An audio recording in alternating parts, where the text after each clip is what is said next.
Hey guys, welcome back. I'm still doing this overheating testing. All this started when Rodriguez asked me, does a Canon R8 really have a 30-minute record limit at 4K 60?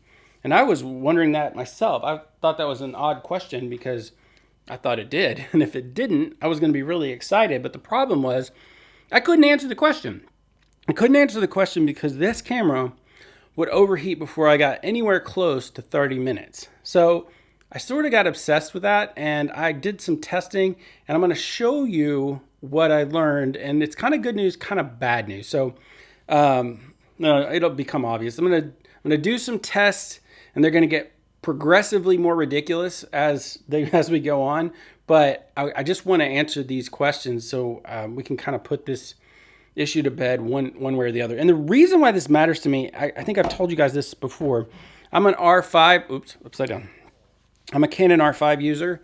When this camera, I mentioned this in the last video, when this camera first came out, it had massive overheating problems. Not to get too much into it, but it wasn't actually overheating. It seemed to be a program to tell you it was overheating, while it wasn't, which is really, really strange.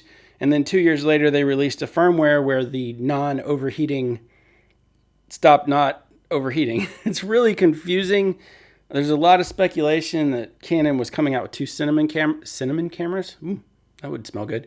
Cinema cameras right after this. And if this camera didn't overheat, then people wouldn't buy the other ones because they're kind of in the same price range, but this is cheaper than the R5C or the C70. Because once the sales of that camera, those two cameras died down, they released a firmware that fixed all these. It never overheats anymore, and they did it without changing anything about the camera itself. Still doesn't have a fan. So yeah, to be honest, just to be blunt and serious, I don't trust them. I don't trust them. I still use their stuff because overall I'm happy with the gear, but I don't trust Canon. And so I want to find this out for myself. I don't hate them. I just trust but verify. So that's what we're going to do today. So I got this question from Artist Craving. How long before you can record again for the camera to start recording again after it overheats and stops recording? And that, my friend, is an excellent question. And that is actually what I set out to find out. So what I did was I ran another 4K 60 test until it overheated, right? And I think that was 21 minutes and 15 seconds. And I thought, what would I do in that situation if I was filming and I needed to keep filming? What would my go-to be? And I thought, well, the first thing I would do is I would reset it, the old Control-Alt-Delete 3-finger salute, and that's exactly what I did. And what that did was nothing. It recorded for like 3 seconds and then shut down. So that's not going to be the solution. That's actually, compared to the R5, that's actually a really good sign. That means it's actually measuring something inside the camera and you can't just fool it. So what else would I do? I'd probably wait a minute and then try recording again. So I did that.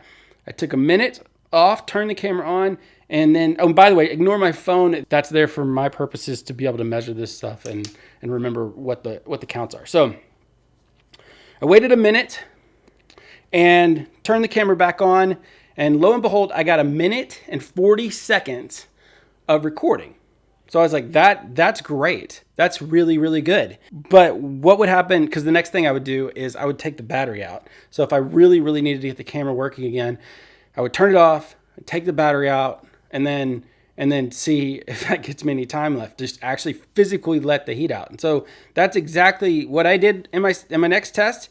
And that got me 2 minutes and 51 seconds just by removing this battery. So that is a really good sign. That means we can do stuff. We can fix this or we can mitigate it. And that's what you want. I mean, you can't argue with a computer program that's telling you to say it's overheating, but if it's actually overheating, you can do something about it. So this is this is actually a good sign. What else would I do if it was in a panicky situation? Well, I wanted to know if I'm shooting 4K 60 and my camera shuts down, what happens if I switch over to 4K 30? So I did that. I flipped over to 4K 30, hit record again. All right, the temperature warning yelled at me the entire time, but the camera kept recording. So after 10 minutes, I was like, okay, I'm good. It was right at the verge, but it never overheated. So that was really, really good news. So I switched back to 4K 60. I immediately wanted to, I waited 5 minutes this time because I wanted to see how much time I would get back if I waited 5 minutes. Turns out 6 minutes and 15 seconds. So the more time you wait, the more time you get back. The camera seems to be cooling down, which is great. So my last test, which is my ace in the hole, and like I was really excited about this one because this is what I would do under normal circumstances. I went and grabbed a spare battery that was cold and I swapped it out, and then I immediately turned the camera back on, hit record, and it didn't work at all. So having not learned anything, I tried it again and it also didn't work. So the old fresh battery trick doesn't really help. But overall, this is good news. This is good news because this means, again, the camera is getting hot and reasonable things that you can do can cool it off and get you more time. Now, let's talk about the more unrealistic things, the unreasonable things you could do. And this idea was given to me by Southbridge Forest. He said, see if adding a small fan on the back helps. I admit, when I first read this, I was like, what am I going to, you want me to strap a fan to the back of the camera? like that's so impractical. That's kind of ridiculous. And then the more I thought about it, the more I was like, well, you know what?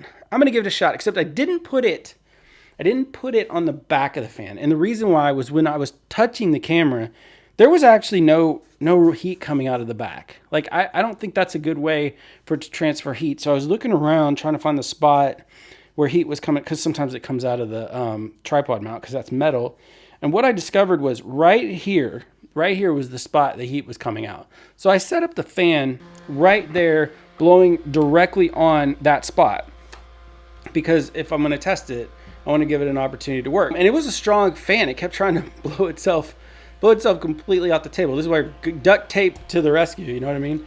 And it was really good. Actually, like, I was seeing good signs right away. The first time the temperature meter came on at all was at 12 minutes, over 12 minutes. And the first time around, it came on at 8.5 minutes. So that's already a good sign. Then we got to 21 minutes and 15 seconds. And this is actually where the camera had overheated without the fan. And it only had 3 overheating bars. So we're obviously at this point, the fan is working. At 26 minutes and 50 seconds, this is the longest it's ever gone, and it only had 4 bars. So everything beyond this point is gravy, and we may actually find out at this point if this has a 4K 30 time limit or not. So here we are, and it does not. Yes.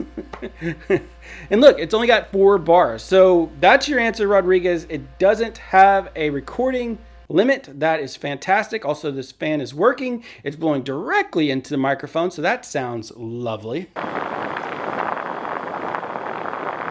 We're also going to find out how long the battery will last at 4K 60, just straight recording. Take it off the charger, plug it in, hit record. Let's see how long it'll go. 37 minutes and 18 seconds is where we got the battery warning us like it's gonna shut down soon.